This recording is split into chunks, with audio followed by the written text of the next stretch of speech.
Have you ever stopped to think that fear is the greatest lie you have ever believed? What if I told you that fear is not real? That it is merely an illusion created by your mind to justify your paralysis? I am Napoleon Hill, and I want to show you that fear is an invisible prison that steals not only your dreams, but also your life. And today, here and now, you will learn how to bury it once and for all. Fear has never been your enemy. It is simply a natural instinct, an ancient reaction of the human mind programmed to protect you. But over the course of life, we have given it a power it should never have had. We have turned a simple survival signal into a tyrant that keeps us from living. Fear disguises itself as logic, as caution, as the voice of reason, but at its core, it is nothing more than an illusion created by your mind to justify an action. And the most dangerous part is that it speaks in your own voice. It whispers, "You are not ready, it will go wrong, they will laugh at you." And because the tone is familiar, you believe it. How many times have you abandoned an idea before even trying? How many times have you refrained from investing in your dream out of fear of judgment, of failure, or even of scarcity? I remember as if it were yesterday the times I sat before great businessmen to talk about my ideas. The voice of fear told me that I was nobody, that I would be ridiculed. Yet, every time I decided to move forward despite that feeling, I discovered that fear was nothing more than a shadow. It only had the power I gave it. When Franklin Delano Roosevelt declared that, "The only thing we have to fear is fear itself," I heard the truth of those words echo in the hearts of millions. It was not merely a political statement, it was a call to liberation. Collective fear had paralyzed an entire nation, but the courage to face it brought prosperity and transformation.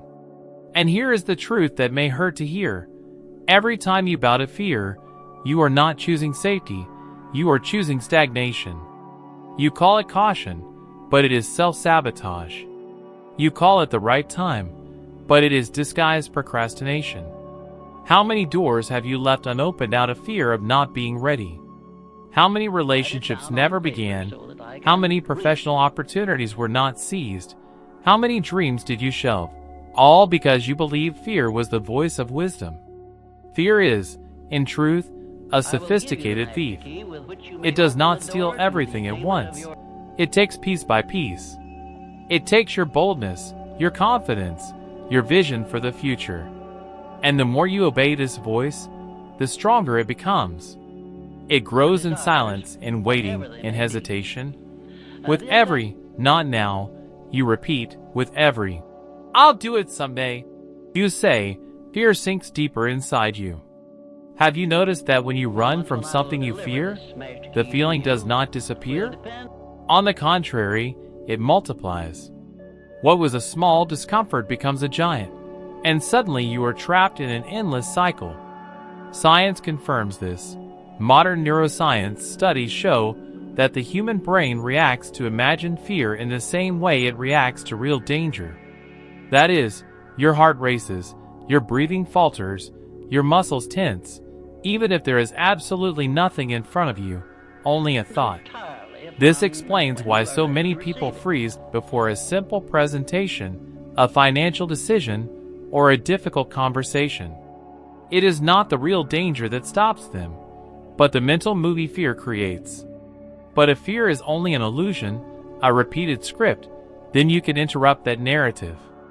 You do not have to accept the voice that says you are incapable. Ask yourself, who said that? Who decreed that you were not ready? That voice is just a shadow, and the clearer you look at it, the smaller it becomes. Courage is born precisely in that confrontation. Not when fear disappears, but when you decide not to obey it. I tell you, fear only has power when you submit to it. The moment you move forward, even with a trembling body, it loses strength.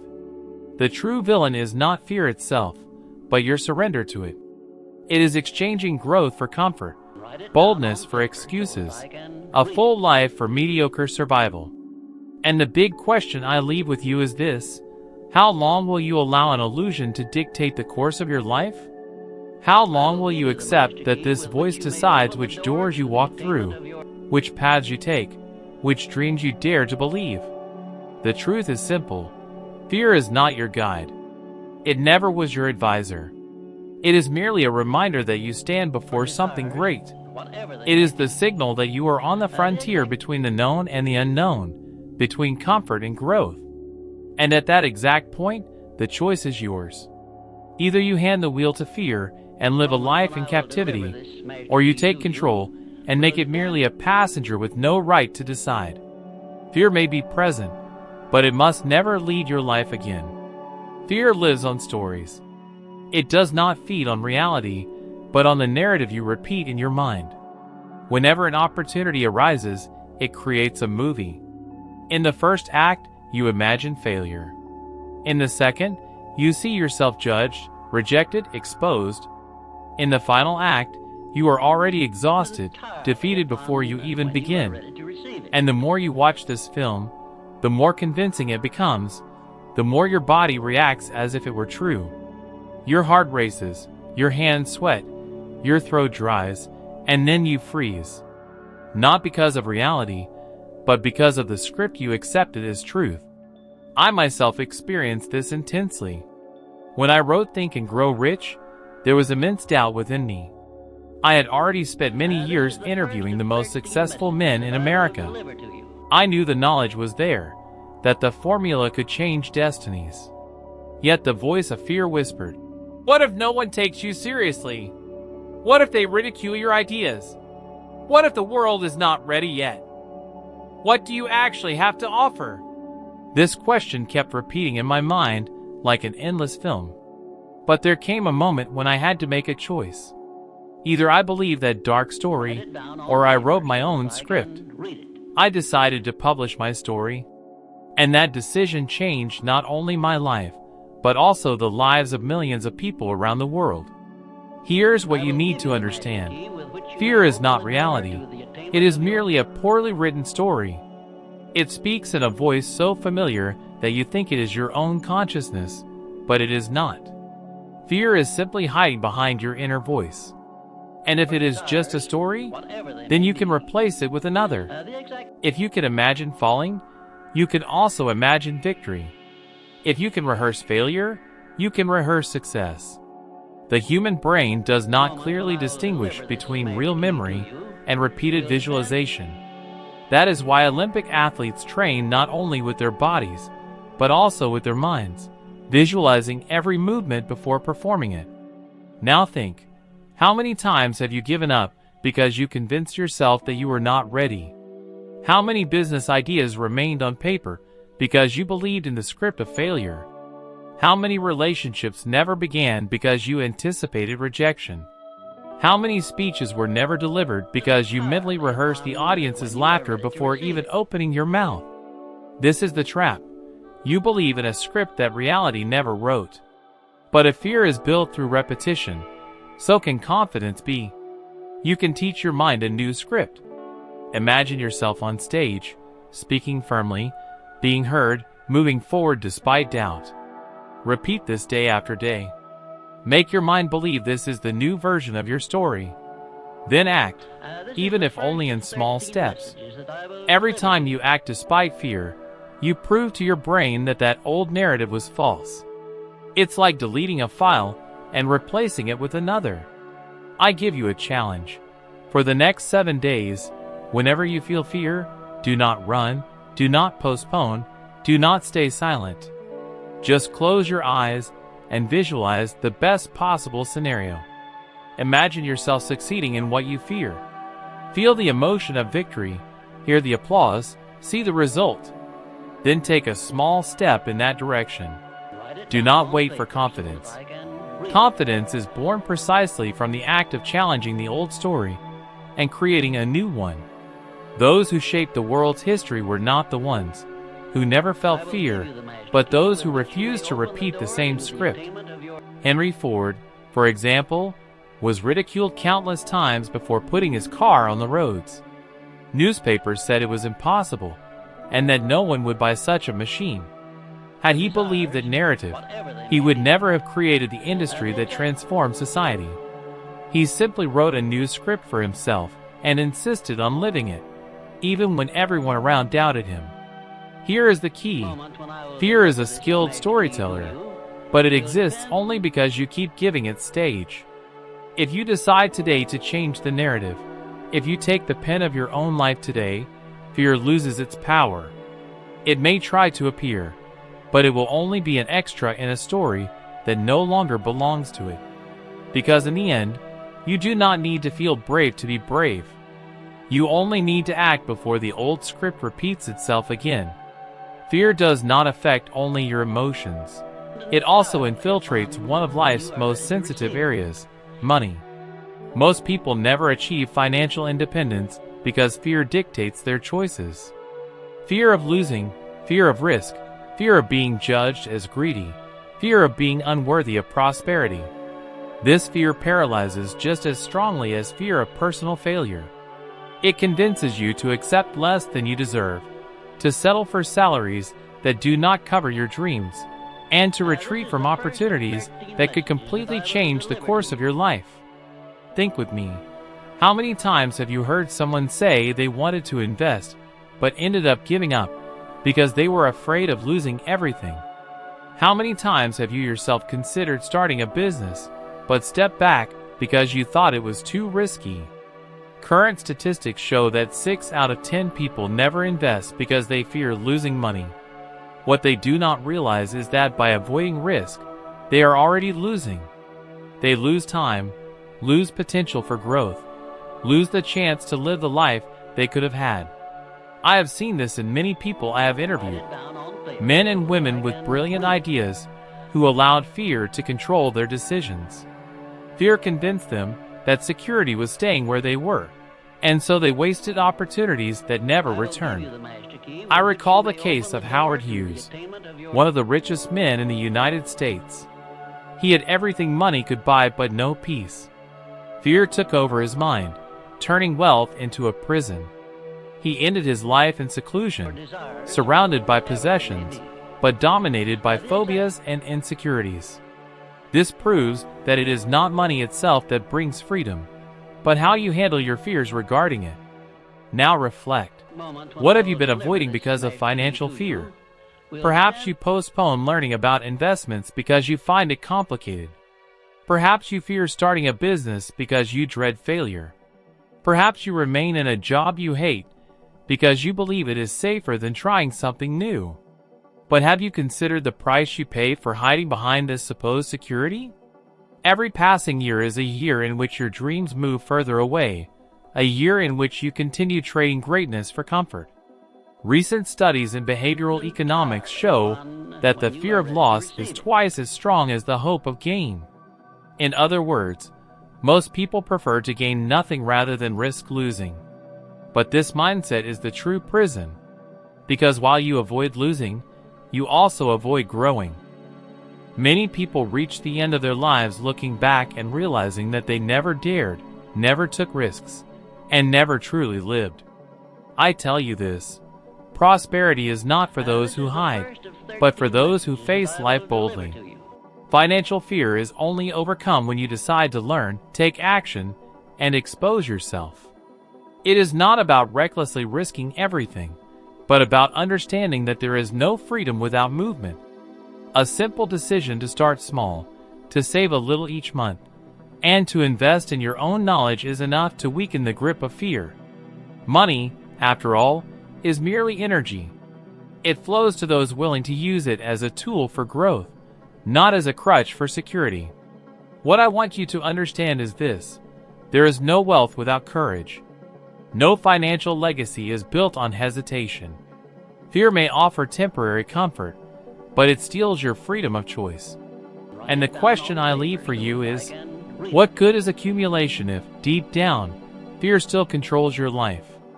True wealth is not just having money, but having the courage to use it in service of your highest purposes. Courage has never been the absence of fear. Courage is discipline in action. It is standing up and taking the first step even when your legs shake. It is speaking up even when your voice falters. It is moving forward when everything inside you screams to retreat. The mistake most people make is believing they must first feel confident before acting. But in reality, it is quite the opposite. Confidence is the result of action, never its precondition. I have experienced this countless times. I remember clearly a lecture I gave in front of thousands of people. My heart was racing, my hands were cold, my mind trying to convince me I was not ready. And yet, I took the first step. With each word I spoke, the fear diminished.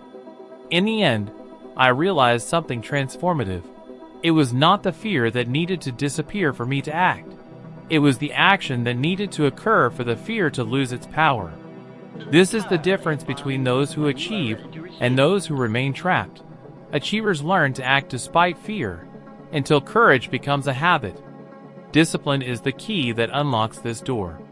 When you create rituals of action, there is no room for internal negotiation. The alarm rings, you get up. The task is hard, you face it. Doubt appears, you keep going. Not because you have all the answers, but because you have chosen to trust the process. And over time, discipline transforms isolated actions into automatic reflexes.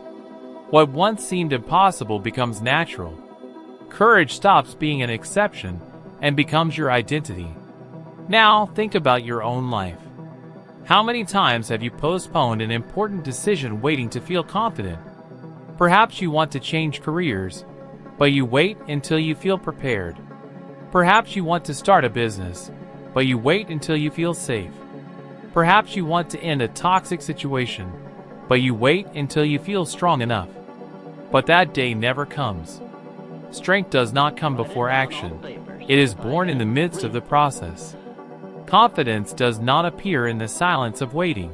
It is built when you choose to walk even amidst uncertainty. And here is a practical invitation for you. Choose today one courageous act, no matter how small. It could be a conversation you have been avoiding, a decision you have been postponing, or a project you have left aside. Execute it without waiting for the perfect moment, without waiting to feel ready. Do it, and notice how your mind reacts. It will try to negotiate, invent excuses, scream that it is too risky. But the moment you act, you will feel the energy shift. Fear begins to lose ground, and confidence begins to emerge. I have seen ordinary men and women transform in this way. I have seen simple workers who, through discipline, began to study and invest regularly, and years later achieve financial freedom.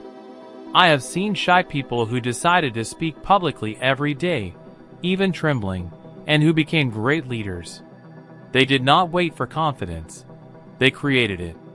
And this is exactly what you need to do as well. Science confirms this principle. Studies show that consistent discipline changes the way the brain responds to fear. The more you repeat a behavior in the face of what frightens you, the more the brain understands that it is not a real threat.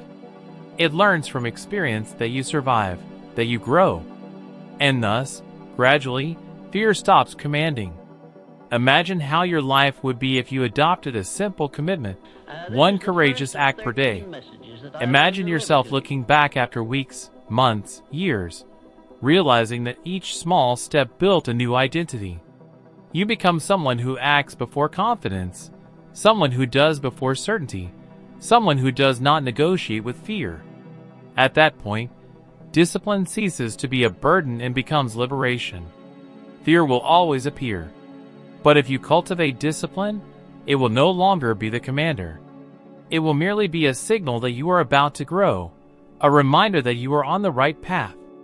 And instead of retreating, you will smile, because you will know that in that moment, you are creating the strongest version of yourself. Life, in the end, does not reward those who wait for courage, but those who build it day by day with discipline until they become unshakable. If there is one truth you should carry with you from everything I have shared here, it is this: fear has never been your limit. It has always been just a sign that you are on the verge of growth. It is not your enemy, but it cannot be your guide either. Each time you act despite it, you move closer to the freedom to be who you were truly born to be. And now, if you wish to continue this journey, The next video appearing on your screen will take you up one more step in your evolution of wisdom, making you 1% better than you are now. Thank you very much for walking with me this far, and know that I will be waiting for you in the next video.